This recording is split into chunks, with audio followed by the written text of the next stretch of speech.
ഞാനൊരു സ്ഥലത്ത് ഒരു 2 ഓറഞ്ച് വാങ്ങി അതിന്റെ തുണ്ടിടാൻ സ്ഥലമില്ലാതെ ഒരു 4-4.5 കിലോമീറ്ററോളം നടന്നു. ഒരു 4-4.5 കിലോമീറ്ററോളം നടന്നു.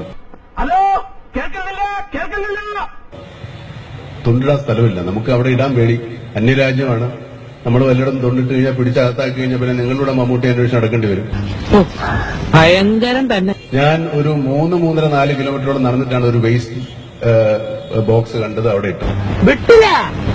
ഇൻഷാല്ലാ പഠിച്ചോലേ നിങ്ങൾ കാത്തോളി. എവിടെ വെച്ച്? സ്ഥലം പറഞ്ഞാൽ നമ്മൾ വെറുതെ വീമ്പ് പറയാമെന്ന് പറയും. സ്ഥലം ജപ്പാൻ. ഈ ജൈവകൃഷി എന്ന് പറഞ്ഞ് ഞാനും ശ്രീനിവാസനുമായി ചെറിയൊരു വാഗ്വാദം ഉണ്ടായി. അദ്ദേഹത്തിനോട് ഞാൻ ചോദിച്ചു, നിങ്ങൾ ജൈവകൃഷിയാണോ സ്വാഭാവിക കൃഷിയാണോ എന്ന് ചോദിച്ചു. പുള്ളി പക്ഷേ രണ്ടിൽ ഏതാണെന്ന് പുള്ളിക്കറിയത്തില്ല.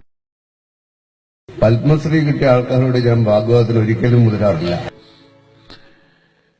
ഈ ജന്മത്തിൽ എനിക്ക് പത്മശ്രീ കിട്ടാനും പോകുന്നില്ല എന്ന് എനിക്ക് വളരെ നന്നായി അറിയാം. വേറെ എന്തെങ്കിലും എന്റെ പേരിൽ തന്നെ ഒരു ശ്രീ ഉണ്ടല്ലോ, വേറെ എന്തിനാ? നമ്മളില്ലേ